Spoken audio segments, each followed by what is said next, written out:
6 weapons that we need to see in the Russian DLC for Battlefield 1. The first details of the DLC will be revealed at EA Play in June, alongside likely a trailer or gameplay showing of some sort. And I think it's highly likely that the majority of this list will be included once it's revealed. Some obvious weapons in here today, and maybe a couple that you don't expect. Just before I get into things though, I have a sponsored message from Opinion Outpost. You can earn gift cards for iTunes and Amazon, or cash through their website just by completing surveys on different topics for research companies. Maybe you can save up for that next game that you've been eyeing up. Get yourself started by clicking the link down in the description, and a massive thank you to Opinion Outpost for sponsoring this video and supporting the channel. Weapon number 1, starting with the blindingly obvious here, we have the Mosin Nagant bolt-action rifle. This, we presume, will be the included standard issue rifle of the Russian DLC for the Russian army. But which of its many variants will we be presented with? At the outset of World War I, there was already a bit of a crisis within the Russian Empire, weapons shortages all over the place, and that meant the production of the Mosin Nagant was fairly restricted.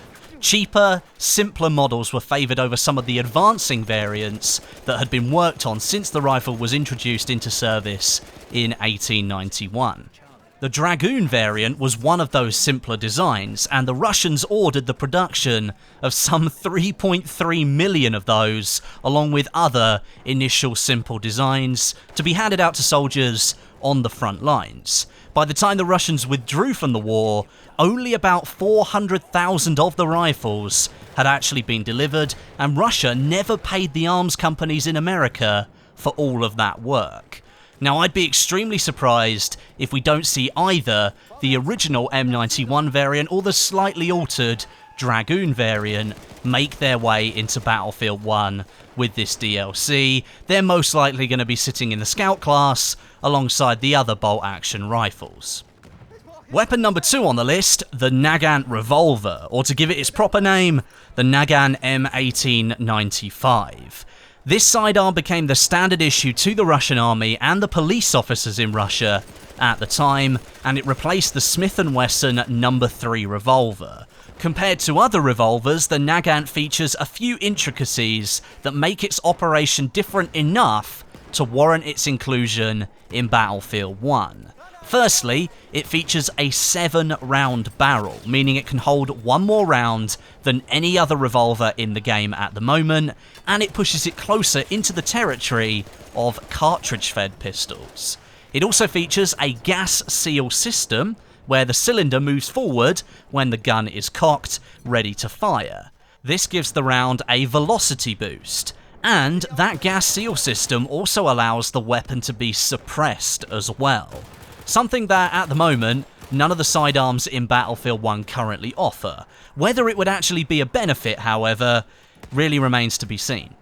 As with the Mosin Nagant bolt-action rifle, I'd be highly surprised if this weapon wasn't included in this Battlefield 1 DLC, especially considering the French DLC went properly for those weapons actually being used by soldiers on the front lines. As we have quite a few revolvers already, however, in Battlefield 1, it would be cool to see this sidearm added to the vehicle classes, the pilot and the tanker. Maybe give them a slightly different option from what they've got at the moment.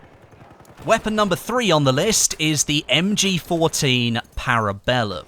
Now, this is actually already in Battlefield 1, but it's not an infantry weapon. It's mounted onto some of the planes that you can fly around. However, that wasn't its intended role initially. You can see from this image here, there's a water-cooled barrel jacket used on this version of the gun. It was initially designed to be used by infantry and cavalry units in a stationary position, so perhaps like a machine gun nest or something like that, and then the water cooling allowed for prolonged fire. The design was adapted later, however, and swapped out water cooling for air cooling, and it became a very valuable weapon up there in the skies. Water cooling in aircraft wasn't anywhere near as practical as it needed to be. Why would then this weapon make its way into a DLC themed around Russians when it was made by the Germans? Well, if you look at the DLC artwork that we currently have, and please bear this in mind, this is concept art and is obviously subject to change, but here we can see what appears to be a Russian soldier carrying an MG14. Perhaps DICE are looking to combine the two models and produce an air-cooled infantry model to be used by the support class in Battlefield 1. It wouldn't be the first time they combined different variants, with the M1909 Benet Merci gun having elements of British, French and American innovations all thrown into one weapon within the game. Moving on now to weapon number 4 in the list, we have the Fedora Avtomat. This is another weapon that's already appeared in the DLC art for the game, or at least we think it has, here on this image that depicts the frozen archipelago during Operation Albion. Now this is an automatic rifle produced by the Russians in the early part of the 20th century and only saw a very, very small piece of combat during the entirety of World War I. Over 3,200 of the weapons were produced after World War I, however. What little action it did see was during mainly its testing phase, where the weapon was handed to a select group of Russian soldiers on the Romanian front in 1917. The weapon used the same ammunition as the Arisaka rifles that some of the Russian soldiers were given, and that made it very convenient to fire in pairs. Both the Fedorov and the Avtomat could be fed by 5-round stripper clips, it's just the Fedorov had a much larger internal magazine that could be filled up. So the Fedorov gunner would lay down suppressive fire with that larger internal magazine, whilst the other rifleman with his Arisaka reloaded and went for more marksman shots.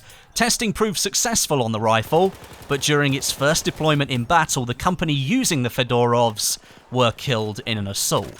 Now looking at the weapon, you might think this would fit well into the assault class, and you could actually call it an assault rifle. But as it's technically a rifle, and the assault class is stuck to carbines, SMGs and shotguns, I'd say this is more likely going to find a home in the medic class in Battlefield 1, if DICE decide to add it. Weapon number 5 on the list, we're coming towards the end now, we have the Remington rolling block rifle. Now I've included this as another rifle option to the Mosin Nagant simply because it's still one of the most well-known and successful rifles ever produced. It was chambered for over 20 different cartridges, used by countless nations, and survived into combat during World War I, at least with the Russian, French and British forces actually taking orders of the rifles for their troops. It is a single-shot rifle, so it's a direct competitor to the Martini Henry, but it comes in a much slender frame overall. Could make a really nice skill cannon for the scout class. And finally, weapon number 6, this is probably the oddest of the lot, but I thought it would go down well in this video. We have the Mosin Obrez. This is a cut-down Mosin Nagant rifle. Now for me, this could work very similarly to how the Mare's Leg rifle worked in Battlefield 4. An extremely powerful sidearm, but the downside is that you lose rate of fire because you're no longer firing a pistol, you take a massive hit when it comes to accuracy because of the barrel that's been cut off, and you take a massive increase in recoil as well. Now during the early 20th century, a lot of Mosins were modified in this way to allow the holder to conceal it inside their coat. They'd have an extremely powerful weapon on their person at all times, but it was small enough to fit in a jacket pocket. Most of the example Obrez Mosins that are on display still feature their 5-round internal magazine as well, so there's a potential out there for this to become an insanely powerful, extreme close quarters sidearm in Battlefield 1. So there's 6 weapons that DICE should consider adding to the Russian DLC, in the name of the Tsar. I'm sure they're currently mid-development of the DLC right now, and all of its contents that go with it, so we'll find out very soon at EA Play if any of these made it into the final game. I'd be very surprised at least if the Mosin Revolver and the Mosin Nagant bolt-action rifle didn't make it in there. Thank you very much for watching. Leave your suggestions down below in the comments section. I'd love to know some other weapons that you think could fit into this DLC.